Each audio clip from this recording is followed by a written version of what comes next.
ప్రేక్షకులందరికీ నమస్కారం. ఈరోజు మన స్టూడియోలో ప్రముఖ ఆధ్యాత్మికవేత్త, ఆస్ట్రాలజర్, దత్తాత్రేయ గణపతి ఉపాసకులు మురళీధర్ శర్మ గారు ఉన్నారు. గురుగారితో మాట్లాడేద్దాం. గురుగారు నమస్కారం. గురుగారు మహాదేవ శ్రీమాత్రే నమః. గురుగారు, మే మాసంలో మేషరాశి వారికి ఎలా ఉండబోతుంది? ఓవరాల్గా ఈ నెలలో మనకి రాహుకేతులు మార్పు ఉంది, అలాగే గురుగ్రహం కూడా మారుతుంది. ఈ గ్రహ మార్పుల ఆధారంగా మే నెలలో మేషరాశి వాళ్ళకి ఎలాంటి ఫలితాలు ఉండబోతున్నాయి గురుగారు? తప్పకుండా ముందుగా ఈ యొక్క మే నెలలో ఎండల యొక్క తీవ్రత చాలా విపరీతమైనటువంటి పరిస్థితి అయితే ఉంటుంది. సో దీనికి తోడుగా కొన్ని రాశుల వారికి ఏలినాటి శని, అర్ధాష్టమ శని, అష్టమ శని ఎంటర్ అయినటువంటి సందర్భాలలో ఈ యొక్క మే నెలలో గురువు మార్పు, అదేవిధంగా రాహుకేతువుల మార్పులు సుమారుగా మనకు సంవత్సరంన్నరకు ఎక్కువైపోయింది. సో 2022 ఎండింగ్ 2023లో మారినటువంటి ఈ యొక్క రాహుకేతువుల యొక్క మార్పు ఎప్పుడూ కూడా అపసవ్యంగానే ఉండేటువంటి గ్రహాలు ఇవి, ఛాయాగ్రహాలు. వీటికంటూ ప్రత్యేకమైనటువంటి స్థానాలు లేవు. కానీ ఈ యొక్క రాహుగ్రహము వృషభంలో కానీ, సింహంలో కానీ, కుంభంలో కానీ అత్యంత అద్భుతమైనటువంటి స్థానాలు దీనికి. మరి ఇలాంటి రాహుగ్రహము మీనంలో నుండి కుంభంలోకి వస్తుంది. కుంభంలోకి రాహు వస్తుంది అంటే మీడియాలో ఉండేటువంటి వారికి, ఎగుమతి దిగుమతులు చేసుకునే వారికి, సో మంచి మూవీ తీయాలి అనుకునేటువంటి వారికి, మూవీ ఇండస్ట్రీకి, యూట్యూబ్ ఛానల్స్కు, ఇలా ఏదైతే మన సాఫ్ట్వేర్ రంగం వారికి చాలా అద్భుతమైనటువంటి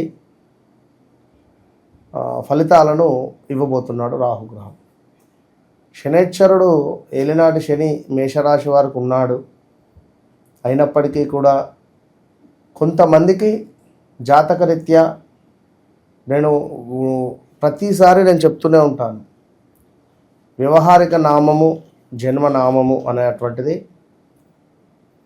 డిఫరెంట్గా ఉంటుంది. దీనికి తోడు మన డేట్ ఆఫ్ బర్త్, పుట్టిన సమయం ప్రకారంగా కూడా నడిచేటువంటి దశ అంతర్దశలు మనం చూసుకొని ముందుకు వెళ్ళాలి. సో మేషరాశి ఏలినాటి శని ఒకరిదైతే, సో అతని డేట్ ఆఫ్ బర్త్ ప్రకారంగా తనకు గురు దశ నడుస్తూ ఉంది. సో గురువు అతనికి కర్కాటకంలో ఉండడం జరిగింది. సో గురువు అక్కడ ఉచ్చ పొందాడు. మరి అది 10వ స్థానం అయ్యింది. సో 10వ స్థానం అయినందున మరి వారికి అద్భుతమైనటువంటి జాబ్ రావడము, పేరు ప్రఖ్యాతలు రావడము, ఇలాంటివి ఎన్నో జరిగినటువంటి దాఖలాలు ఉన్నాయి. సో అందరూ భయపడాల్సినటువంటి అవసరం లేదు. కనుక ఇప్పుడు మేషరాశి వారికి అందరికీ అని కూడా మరలా చెప్పడం లేదు.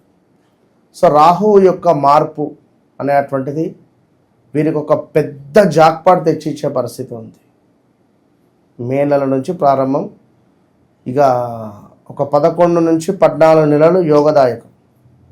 వెనక్కి తిరిగి చూసుకోకుండా ఇప్పుడు సుమారుగా వీరు ఒక మారుతి 800 కారు కానీ లేదా షిఫ్ట్ కార్లో తిరిగేటువంటి రేంజ్లో ఉన్నారనుకుందాం. సో రాబోయే 2 సంవత్సరాలలో సుమారుగా కొంతమేర అంతకంటే పెద్ద కారు రేంజ్కు, అంటే ఏ స్కోడానో లేదా అంటే రేంజ్ మారుతుంది, డబ్బు సంపాదన మారేటువంటి పరిస్థితి. షిఫ్ట్ డిజైర్ బండి నుండి ఏకదమ్ స్కోడా కారు వెళ్ళడం అంటే వట్టి విషయం. అంటే ఆ రేంజ్కి వెళ్తారు. మామూలు అపార్ట్మెంట్ నుండి డూప్లెక్స్ ఇంటికి వెళ్ళే పరిస్థితి ఉంటుంది. సో అలాంటి లాభదాయకమైనటువంటివి ఏది ముట్టుకున్నా కూడా బంగారం అయ్యేటువంటి పరిస్థితి ఉంది మేషరాశి వారికి. సో ముందుగానే చెప్తున్నా, ఎలాంటి గ్రౌండ్ వర్క్ చేసుకుంటారో రెడీగా ఉండండి. అద్భుతమైనటువంటి లాభము, బిజినెస్ అనేటువంటిది ఎక్సలెంట్గా ముందుకు వెళ్ళేటువంటి పరిస్థితి ఉంది. సో ముఖ్యంగా కూడా కొంతమేర మేషరాశి వారికి ఈ యొక్క నెలలో టెంప్ట్ అయ్యి డబ్బు కొంత ఖర్చు ఎక్కువగా అయ్యే పరిస్థితి గోచరిస్తూ ఉంది. దీనికి తోడు కొంత కంటికి సంబంధించినటువంటి ఇబ్బందులు తోడయ్యే పరిస్థితి ఉంది. అదేవిధంగా కొంత శిరోవేదన గోచరిస్తూ ఉంది. దీంతో పాటుగా తొందరపడి బిజినెస్ రంగంలో ఉండేటువంటి వారు కమిట్మెంట్స్ ఇవ్వకూడదు. కొంతమేర లాభాల మందగింపు గోచరిస్తూ ఉంది. కొంత మీరు నమ్మినటువంటి వ్యక్తుల నుండి మోసపూరితమైనటువంటి వాతావరణము కనబడేటువంటి పరిస్థితి ఉంది. సో జాగ్రత్తగా ఉండండి. ఇక ముఖ్యమైన విషయం ఏమిటయ్యా అంటే ల్యాండ్, భూ సంబంధిత విషయాలలో మార్పులు చేర్పులు కనబడుతూ ఉన్నాయి. అమ్మాలి అన్నా కొనాలి అనుకున్నా మంచి సమయము. కొంతమేర వాహన ప్రమాదాలు, దుష్టులతో కలహాలు కూడా గోచరిస్తూ ఉన్నాయి. సో జాగ్రత్త. అదేవిధంగా కొంత శారీరక శ్రమ అనేటువంటిది అధికంగా గోచరిస్తూ ఉంది. కొంత స్కిన్ రిలేటెడ్ ఇష్యూస్ కూడా మనకు కనబడుతూ ఉన్నాయి. కొంతమేర ఉదర నేత్ర సంబంధిత ఇబ్బందులు కూడా ఈ మే నెలలో వచ్చేటువంటి ఛాన్సెస్ గోచరిస్తూ ఉన్నాయి. మేషరాశి వారికి శ్వాసకోశ సమస్యలు కావచ్చును, కొంతమేర రుణ బాధలు కావచ్చును.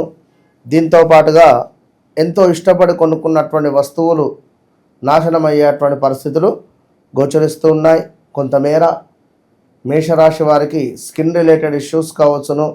ఎవరైతే జాబ్ కోసం ఎదురు చూస్తూ ఉన్నారో ఈ యొక్క మే నెలలో 100కు 100% కూడా ఎండింగ్ లోపు వీరికి జాబ్ వచ్చేటువంటి పరిస్థితి అయితే కనబడుతూ ఉంది.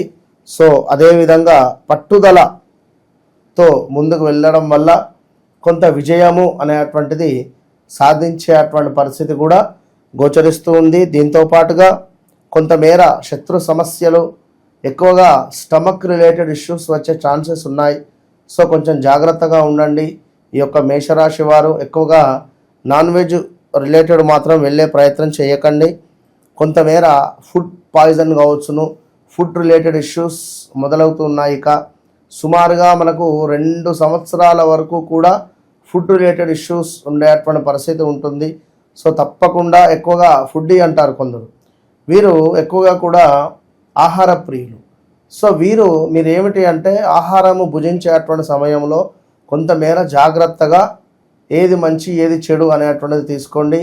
ఆ అక్షరంతో మొదలయ్యేటువంటి పేరు కలిగినటువంటి వారు, లా అక్షరంతో పేరు మొదలయ్యేటువంటి పేరు కలిగినటువంటి హాస్పిటల్స్ కానీ హోటల్స్ కానీ రైడింగ్స్ జరిగే పరిస్థితి ఉంటుంది. కొంతమేర సీజ్ అయ్యేటువంటి పరిణామాలు ఉన్నవి. సో ఆ అక్షరంతో మొదలయ్యేటువంటి ఎలాంటి ఫ్యాక్టరీస్ అయినా, ఎలాంటి ఛానల్స్ అయినా, ఎలాంటిది ఏదైనా కూడా లా అక్షరంతో మొదలయ్యేటువంటి వారు, ఈ 2 బేసిక్తో మొదలయ్యేటువంటి వారు చాలా అంటే చాలా జాగ్రత్తగా ఉండాలి అని చెప్పడం జరుగుతున్నది. దీంతో పాటుగా కొంతమేర సంతానం కోసం ఎవరైతే ఎదురు చూస్తూ ఉన్నారో వారికి కన్సీవ్ అయి కొంత మిస్ అయ్యే ఛాన్సెస్ కూడా ఉన్నాయి. సో వ్యక్తిగత జాతకాన్ని కూడా చూసుకునే ప్రయత్నం చేసుకోండి. అలా కన్సీవ్ అయినటువంటి వారు తగు జాగ్రత్తలు తీసుకునే ప్రయత్నం చేయాలి. సుమారు 14 నెలలు కేతువు మనకు పంచమ భావంలోకి రాబోతున్నాడు. సో చాలా జాగ్రత్తగా ఉండాలి మేషరాశి వారు. ఇంకనూ చూసుకున్నట్టయితే మేషరాశి వారు కొంతమేర చిన్న అనారోగ్య సమస్యలు కూడా మీకు ఇబ్బంది కలిగించేటువంటి పరిస్థితులు కూడా గోచరిస్తూ ఉన్నాయి. సో ఎక్కువగా స్ట్రెస్ ఫీల్ అయ్యేటువంటి పరిస్థితులు అయితే పెట్టుకోవద్దు. మరొక విషయం ఏమిటి అంటే వాహనంలో ప్రయాణం చేసేటువంటి సందర్భాలలో తగు జాగ్రత్తలు తీసుకునేటువంటి ప్రయత్నం చేయండి. నైట్ పూట ట్రావెలింగ్స్ ఏవైతే ఉన్నాయో సో డ్రైవర్ను తీసుకొని వెళ్ళడము, కొంత సేఫ్ జోన్లో ఉండేటువంటి ప్రయత్నం చేయండి. వ్యాపారం, నూతన వ్యాపారం మొదలు పెట్టాలి అని అనుకునేటువంటి వారికి సూపర్. అదేవిధంగా వ్యాపారం ఎక్సలెంట్గా, అందులో తిరుగులేదు. అది ఎలాంటి వ్యాపారం అయినా వారు తప్పకుండా ముందుకు వెళ్ళే పరిస్థితి ఉంది. స్త్రీ మూలక కొంతమేర ఇబ్బందికరమైనటువంటి సిచ్యువేషన్స్ గోచరిస్తున్నాయి. అదేవిధంగా ఇష్టవాంఛ ఫలసిద్ధి అంటే యద్భావం తద్భవతి. మీరు ఏదైతే ఊహించుకుంటున్నారో నాకు ఇది కావాలి, ఇష్టపూర్తిగా పాజిటివిటీగా అది మీకు సొంతమయ్యేటువంటి పరిస్థితి ఉంది. సో రాబోయే రోజులలో పూర్తిగా రాహుకేతువుకు సంబంధించినటువంటి మార్పుల వల్ల ఎలాంటి శుభాలు కలుగుతాయి అనేటువంటిది సపరేట్ వీడియో కూడా మనం చేద్దాం. మే నెలలో మేషరాశి వాళ్ళందరికీ కూడా ఏ విధంగా ఉండబోతుందో చాలా బాగా వివరించారు గురుగారు. ధన్యవాదాలు. మహాదేవ.